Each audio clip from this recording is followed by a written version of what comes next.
दर्शकों, एहसास टीवी के खास कार्यक्रम कर्मफल में आप सभी का स्वागत है। मैं हूं नेहा सिंह।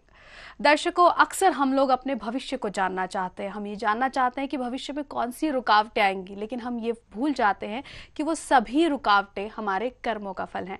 और अपने कर्म तथा उनके फल हम जानेंगे अपने इस खास कार्यक्रम कर्मफल में। और ये सब ज्ञान हमें देंगे आचार्य मधुसूदन गोस्वामी जी। आइए हम सब मिलकर उनका स्वागत करते हैं। आचार्य जी, बहुत बहुत स्वागत है आपका। नमस्कार दर्शकों, ये कार्यक्रम फोन इन लाइव है। नंबर लगातार नीचे फ्लैश हो रहे हैं। आप कुछ भी जानना चाहते हैं, आपको भविष्य जरूर बताया जाएगा। अगर किसी के पास अपनी कुंडली नहीं है तो अपनी जन्म तिथि, जन्म स्थान, जन्म समय जरूर बताइए। आपको साथ के साथ आपके हर प्रश्न का उत्तर मिल जाएगा।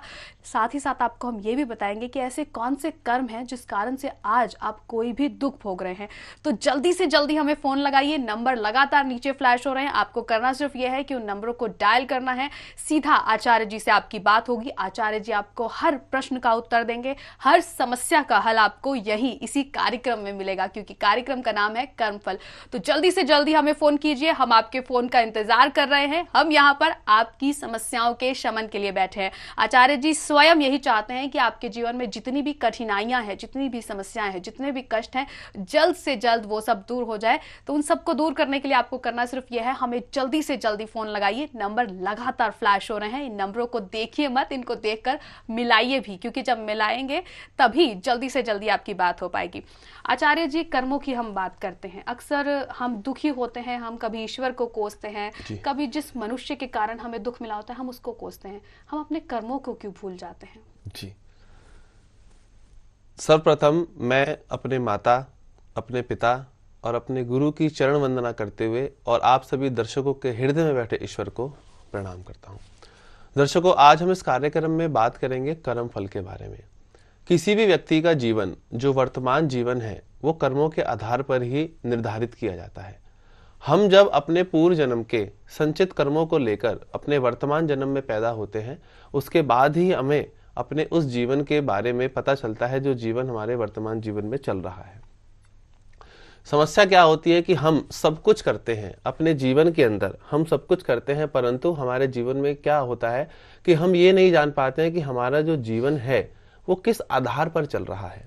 भगवान कृष्ण कहते हैं कि सकल पदार्थ है जग माही और ज्ञानहीन जन पावत नाही। इस प्रकृति ने, इस ईश्वर ने इस संसार में हमें सुख देने वाली प्रत्येक वस्तु हमें प्रदान की हुई है, परंतु उस वस्तु को प्राप्त करने के लिए जो उचित ज्ञान होना चाहिए वो शायद हम लोगों के पास नहीं है। कहानी क्या है, हम लोग अपने विवेक को ना देखते हुए सिर्फ अपने लालचवश, अपनी खुशियों के चक्कर में इधर से उधर भागते रहते हैं। लेकिन कभी सोचा है कि हमारे जीवन के अंदर जो कष्ट आए हैं उसके पीछे कारण क्या है? हम ग्रहों को दोष देते हैं, हम लोगों को दोष देते हैं, हम अपने दुश्मनों को दोष देते हैं, हम अपने बॉसेस को दोष देते हैं, हम अपने भाई बहनों को दोष देते हैं, अपने समाज को दोष देते हैं। लेकिन कभी भी हम अपने अंदर झांक कर नहीं देखते हैं कि आखिर हमारे दुखों का कारण है तो है क्या। देखिए, भगवान कृष्ण कहते हैं कि कर्म से ही व्यक्ति इस जीवन में जन्म लेता है और कर्म से ही वो संसार में विलीन हो जाता है। बिना कर्म के इस दुनिया में कोई भी चीज नहीं चल सकती। कोई ना कोई कर्म हमारा जरूर ऐसा होता है जो हमारे आगे आने वाले किसी भी इवेंट के लिए या किसी भी समय के लिए वो एक कारण बन जाता है। बहुत सारे ऐसे उदाहरण हैं जो मैं आपको समय के साथ साथ बताता रहूंगा कि किस कर्म के करने से आपको जीवन में ये समस्याएं आई हैं। इस कार्यक्रम के अंदर हमें सिर्फ ये जानना है कि आपकी समस्या क्या है। आप लोग सिर्फ मुझे अपनी समस्या बताएंगे। आपके पास आपकी जन्म पत्रिका है तो भी कोई दिक्कत नहीं, नहीं है तो भी कोई समस्या नहीं है।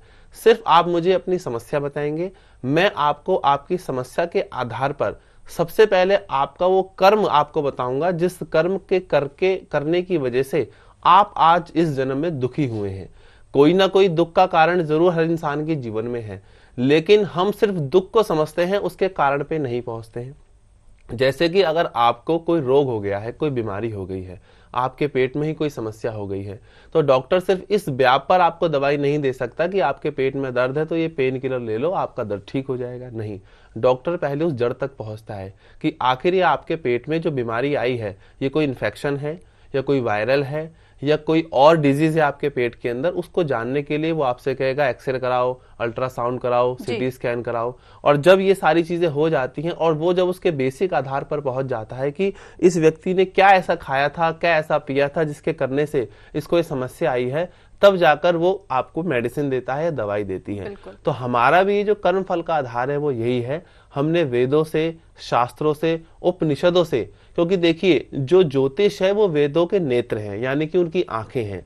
ज्योतिष के जरिए हम अपना भूतकाल, वर्तमान काल और भविष्य काल तीनों को बहुत अच्छे तरीके से जान सकते हैं।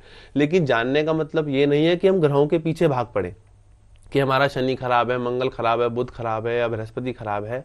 देखो, ग्रह जो हमें फल देते हैं वो हमारे जीवन के कर्मों के आधार पर ही देते हैं। उनको जो रिस्पॉन्सिबिलिटी मिली है वो हमारे कर्मों के कारण ही मिली है। ईश्वर को हमसे कोई दुश्मनी नहीं है कि मेरे को सुख दे रहा है और किसी और को दुख दे रहा है।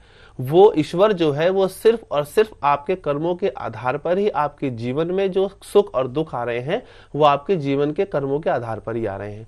तो इस प्रोग्राम के अंतर्गत हम ये समझेंगे सबसे पहले कि हम जिस भी दुख से दुखी हैं, चाहे नौकरी की वजह से, चाहे किसी बीमारी की वजह से, चाहे विवाह की वजह से, चाहे संतान की वजह से, या किसी भी कारण से अगर हम दुखी हैं तो वो दुख आया तो आया किस कर्म की वजह से। उसका कारण यह है कि जब हमें कर्म का पता चल जाएगा कि हम पिछले जन्म में क्या कर्म करके आए थे जिसकी वजह से इस जन्म में हमें ये समस्या आई है, उसके बाद हम उस कर्म का प्रायश्चित करके उसको ठीक कर सकते हैं। दर्शकों, मैं आपको एक बहुत विशेष बात बताना चाहूंगा कि इस जीवन के अंदर दुखों से दूर होने के सिर्फ दो ही रास्ते हमारे पास हैं। तीसरा प्रकृति ने हमें कोई रास्ता नहीं दिया हुआ। पहला रास्ता तो ये है कि हमने जो कर्म किया था उस कर्म का जो भुगतान हमें भोगना पड़ रहा है दुखों के कारण, या तो हम उसको पूर्ण रूप से भोग लें, चाहे वो हमें 1 साल के लिए मिला है या 2 साल के लिए मिला है या 10 साल के लिए मिला है या 20 साल के लिए मिला है। हमें जो भी दुख मिला है अगर हम उसकी पूर्ण सीमा को भोग लें तो हमारा वो कर्म खत्म हो जाएगा, हमारा वो समय चला जाएगा। या फिर जिस कर्म की वजह से हमें दुख मिला है उस कर्म का हम प्रायश्चित कर लें। प्रायश्चित करना या कर्म को भोगना, ये दो ही रास्ते हैं किसी भी समस्या से बाहर आने के। तीसरा इस प्रकृति में कोई और रास्ता नहीं है जिसके जरिए से हम बाहर आ जाएं। देखिए, इस दुनिया के अंदर लोग बहुत सारे तरीके अपनाते हैं अपनी समस्याओं से बाहर आने के लिए। माफी के साथ रोकना चाहूंगी, बहुत सारे लोग जो हैं इंतजार कर रहे हैं, बार बार जो है कॉल्स आ रही हैं। सबसे पहले कॉल्स लेते हैं, बात करते हैं, क्योंकि हमारे कार्यक्रम का उद्देश्य यही है कि ज्यादा से ज्यादा लोगों की समस्याएं सुलझाई जाए।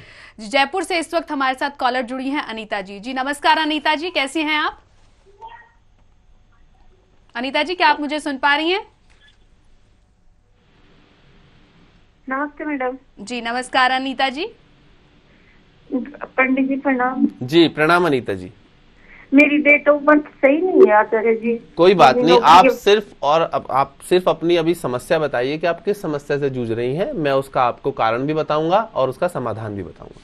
मैं अपनी नौकरी के बारे में पूछना चाहती हूँ। मेरे पास कोई काम धंधा नहीं है और घर की आर्थिक स्थिति भी ठीक नहीं है, बहुत परेशान है। क्या नाम है आपका? अनीता, पूरा नाम अनीता है? हाँ, आपकी 1978 का जन्म है। आपकी आयु क्या है? 1978 का जन्म है, अक्टूबर का है। 1978 का जन्म है आपका। देखिए, अक्टूबर में। अच्छा, नौकरी नहीं है आपके? आपके हस्बैंड कुछ नहीं करते? दवाइयों का काम करता है, उनका भी काम धंधा सही ढंग से नहीं चलता। उनका भी काम धंधा सही ढंग से नहीं चल रहा है। देखिए अनीता जी, आपकी जो नाम राशि बनती है वो मेष राशि बनती है, और इस समय अगर हम वर्तमान स्थिति देखें तो वाकई में आपकी जो स्थितियां हैं वो मुझे काफ़ी दिक्कत भरी दिख रही हैं, क्योंकि मेष राशि के हिसाब से जो यहाँ पर हमारे पास प्रश्न कुंडली आया है वो काफ़ी दिक्कत भरा है, क्योंकि राहु के साथ यहाँ पर मंगल इस समय गोचर कर रहा है। मंगल राहु के साथ बैठकर एक अंगारक योग बनाता है, और मंगल जो बैठा है वो बुध के घर में बैठा है, और बुध जो है वो 12वें घर में जाकर बैठ गया है। यहाँ पर सूर्य आपकी सारी समस्याओं का कारण बन रहा है। सूर्य कारण बनने की वजह से ये है कि आपके जो हस्बैंड हैं, क्योंकि देखिए आप अपने हस्बैंड से जुड़ी हुई हैं और आपकी जो आर्थिक समस्या का कारण है वो आपके हस्बैंड का कारोबार है, ना कि आपकी नौकरी। तो यहाँ पर आपके जो हस्बैंड हैं उनके द्वारा अपने जो पूर्व जन्म में जो उनके पिता रहे होंगे, उनको उन्होंने कुछ ना कुछ ऐसा कष्ट दिया है, कुछ ना कुछ ऐसा दुख दिया है जिस दुख की वजह से वो अपने पिता के श्राप से पीड़ित हैं। और ये समस्या इनको लगभग 3 जन्म तक रह सकती है, जिसका पहला जन्म अभी आप भोग रहे हैं और दूसरा और तीसरा जन्म अभी बाकी है। तो अगर हम 3 जन्म तक इंतजार तो नहीं कर सकते हैं, तो इसका सिर्फ यही एक समाधान है कि हम अपने इस जन्म में इस समस्या से कैसे बाहर आएं, क्या वो कार्य करें, क्या वो कर्म करें जिसके करने से हम अपने पूर्व जन्म से बाहर आ जाएं। और अगर हम उस पूर्व जन्म के कर्म से मुक्त हो जाते हैं, जो भी आपके पति ने उस समय जो भी दोष दिया, अपने कर्मों के आधार पर अपने पिता को दुख दिया और उसकी वजह से आज इनको इस जन्म में आर्थिक समस्याओं का सामना करना पड़ रहा है, उसको हम कैसे दूर कर सकते हैं। तो देखिए यहाँ पर जो सूर्य गोचर कर रहा है वो इस समय धनु राशि में गोचर कर रहा है। तो आपके हस्बैंड सिर्फ एक छोटा सा काम कर सकते हैं कि रविवार के दिन यानी कि इतवार को जो गुड़ के चीले होते हैं, गुड़ के चीले बनाकर पक्षियों को खिलाएं और मछलियों को दाना डालें। रविवार के दिन यानी कि इतवार के दिन सूर्य को नमस्कार करते हुए गुड़ के चीले जो हैं वो पक्षियों को डालें और दूसरा मछलियों को दाना डालें। साथ में ओम घृणी सूर्याय नमः, ओम घृणी सूर्याय नमः का मंत्र जाप करें। सिर्फ 3 माला जाप हर रविवार ये करें और 1 महीने के अंदर अंदर मैं आपको विश्वास दिलाता हूं, अगर ये उपाय कर लेते हैं तो 1 महीने के अंदर इनको उस कर्म से प्रायश्चित मिलना शुरू हो जाएगा। धीरे धीरे इनका वो कर्म कटना शुरू हो जाएगा और ईश्वर ने चाहा तो कुछ ही समय के अंदर आप लोग आर्थिक संपदा से संपन्न हो जाएंगे और जो भी इस समय आपको दिक्कत चल रही है उससे आप बिल्कुल निश्चित तौर पर बाहर आ जाओगे। बिल्कुल अनीता जी, हम भी यही चाहते हैं कि आपकी सभी समस्याओं का शमन हो जाए और छोटे से उपाय हैं, आपको जल्द से जल्द इन उपायों को करना है और जब आपके जीवन में सब कुछ सही हो जाए तो फिर से एक बार हमें कॉल करके जरूर बताइएगा, क्योंकि आचार्य जी भी यही चाहते हैं। एहसास टीवी के कार्यक्रम को आगे देखने के लिए आप लॉग ऑन करें www.ehsastv.com पर। वीडियोकॉन D2H के लिए 484 नंबर पर देख सकते हैं, सिटी पे 88 नंबर पर, हैथवे पे 827 नंबर पर, डेन पे 863 नंबर पर और फास्टवे के 415 नंबर पर अब आप अपना एहसास टीवी चैनल देख सकते हैं।